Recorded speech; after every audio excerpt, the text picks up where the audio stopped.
first catch of the game, Mike, and he's someone that the play caller has told us he wants to get him early touches, get him a feel for the game.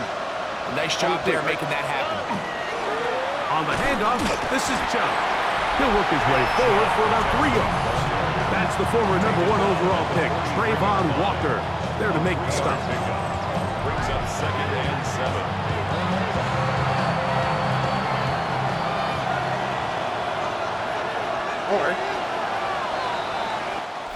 We are through 1.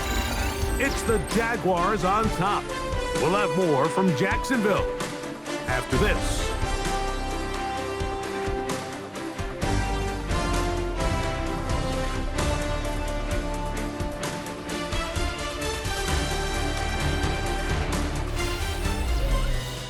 It's Texans football.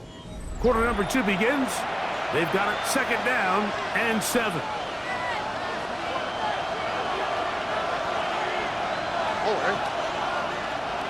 On 18, what's that? From the shotgun, C.J. Stroud. He'll get that into the hands of Nick Chubb. Well, he's brought down. That pass is going to pick up 4 and bring up 3rd down. Defensive coordinators preach all the time, play pass defense with vision. It's exactly the case here. They're able to rally to the ball, keep that to a short game.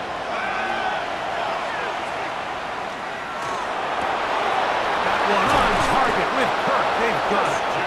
And he'll be taken down, but they are in business inside the 30-yard line. That pass play good for 22. 1st down for Houston. Stroud going to set up to throw. And he can't hang on through the contact. Incomplete. Good job defensively to meet him just as the ball was arriving. It'll bring up 2nd down. 18, what's that? Now Stroud. To the right side, and Kirk's got it. He'll get about 6 before he's taken down. So they have these rules for the receivers, Mike. They call them green grass rules. And the idea is if you're running across the field and you're looking at the quarterback, you're going to stay on the run. If you're not looking at the quarterback, that tells him, I'm going to sit in this soft zone. I'm going to what they call punch and pivot and stop. And that tells the quarterback to put the ball on your chest. That nonverbal communication between the receiver and the quarterback, recognizing when you're open, stay open, that's the stuff that makes a lot of these offenses so difficult to defend. Fairbairn's kick is good. And the Texans are on the board. It's 7-3. And I can tell you firsthand, Mike, when you find yourself trailing in a game, you don't feel very good about coming away with field goals. But in this case, it does get them a little bit closer and cut into this deficit. Fairbairn, after making the field goal, heads back out to kick this one away. He'll take it at the 12. The Jaguars offense make their way out to take over once more. Hey, Greg, no one better than you to talk about the rookie crop of tight ends, especially at the top. A couple of guys who have Midwest ties, played in the Big Ten, now find themselves in the Midwest, especially Colston Loveland, who's the Chicago Bear tight end. Yeah, I'll tell you, Mike, when I watch Loveland play, you look back and watch his tape from Michigan, there's 2 guys that play tight in the NFL. There's the guy that you have to script open. He's going to catch flat routes and naked routes, and he's going to catch the easy ones, and he'll run after and get what he can. And then there's the guys, Mike, that get themselves open. They can win 3rd down one-on-one. They can win versus press. They can win routes downfield versus defensive backs, not just linebackers. When I watch Colston Loveland, that's the guy I see. And another one out of the Big Ten, Tyler Warren from Penn State, he goes to Indianapolis. Yeah, and he's a little more of a throwback, right? He can play a little quarterback, he can play H-back, he can put his hand on the ground. He's still good enough and athletic enough to play in space. When you look at what Penn State did with him, there wasn't a position on the field, including center, that he didn't play. So he's a really big, physical, run-after-catch. I think he's a good fit because, remember, in Indy, that Shane Steichen offense, they're going to want to run the ball. They're going to want to get downhill with the run game, offensive line. So I think it's a good fit because he's very talented in the passing game, but he's going to keep teams honest with his ability to still contribute on all 3 downs. He's going to be out of bounds, gain of just a couple, and now we've got 3rd down coming up. Just past midfield. On the red. Lawrence gives this one to Etienne, but he goes nowhere. Call doesn't pan out. It's going to bring up 4th down. Well, this play, Mike, was clearly about the job of this defensive line. Great job holding their ground, forcing these blockers to be stood up. Nowhere to go for this running back, and they hold him to no gain. And no return forthcoming. It's a touchback, and will come out to the 20-yard line. The Houston offense going to make their way back onto the field. So we've seen from the start of the season the change in the kickoff rule, the ball coming out to the 35 instead of the 30. Greg, as you talk to folks around the league, there's been a little bit of a change philosophically in how to approach even when you kick a field goal in the NFL. Yeah, and I think so much of the initial conversation is how does the kickoff team handle it? Do you pooch it? Do you kick it out the back of the end zone? And I think there's going to be a wide array of approach. But maybe the part that doesn't get talked about enough, Mike, is how the new kickoff rule actually changes how you play the game offensively. So think if you have the ball inside the 5-yard line, it's 4th and goal from the 3. In the old days, right, the days that we all remember where a touchback following a score, in this case a field goal try, you would kick the ball out of the back of the end zone, hopefully, and it would be a touchback, and you would lose 17 yards. Instead of on a failed 4th down from the 3, your opponent getting the ball at the 3-yard line, they would now get it 17 yards deeper at the 20, and you would get 3 points as a result.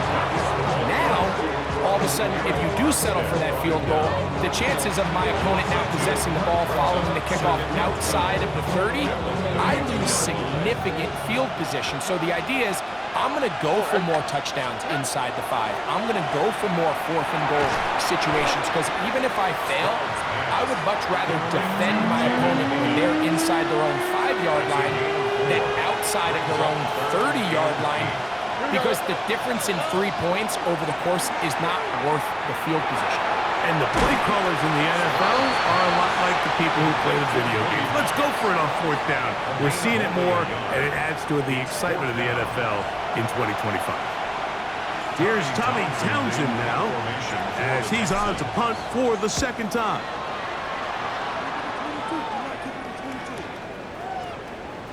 That one hit inside the 10, but it bounces forward into the end zone. Bring it back out to the 20-yard line. The Jaguars offense going to take over here in the last minute of this first half. The lead sits at 4, so they'll try to add on to that. This drive begins with 1st and 10. The drive begins with a carry from Etienne to the 45. Still going. And they won't catch him. He'll go all the way. 80 yards. Touchdown, Jacksonville. Good-looking rushing touchdown there. Offensive line does its job. That back taking off to the end zone for the touchdown. Mike, you're exactly right. He might get credit in the box score for that long rushing touchdown, but it was the big guys up front who were able to make that play possible. Here's Cam Little for the PAT.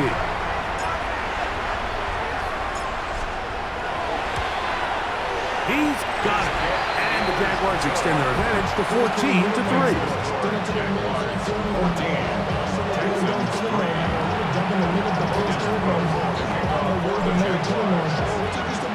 They didn't leave much time on the clock to put together a drive here at the end of the first half. And the kickoff's coming their way. This taken around the 11. And he'll be brought down just beyond the 25-yard line. The Texans offense going to get it one last time here late in the opening half.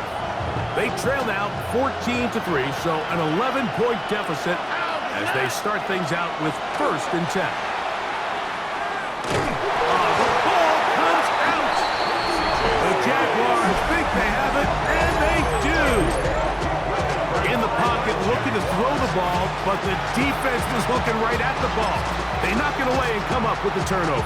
Mike, we see so often a quarterback is so focused, keeping his eyes down the field, looking for one of his receivers to work himself free, that they lose track of where the defenders are. And I think that's exactly what happened here. The defender closed on him quicker than he might have thought, knocks the ball loose, creating the takeaway. Brings up 2nd and 5 at the 20-yard line. And with just 1 second remaining in the first half, they get the timeout. Cam Little for this field goal attempt. This one will be from 37 yards out. Little's kick is good. And the Jaguars going to tack on 3 more, extending the lead here late in the first half. Okay, Mike, thanks very much. Welcome in, everyone, to the downtown Orlando studios. Scott Hansen and crew with you for a short and sweet halftime, as this game's had a little bit of everything to it. We'll find out which side can establish some tempo in the third quarter as we're ready to kick off the second half. Back out to our commentary team, Mike Tirico and Greg Olson.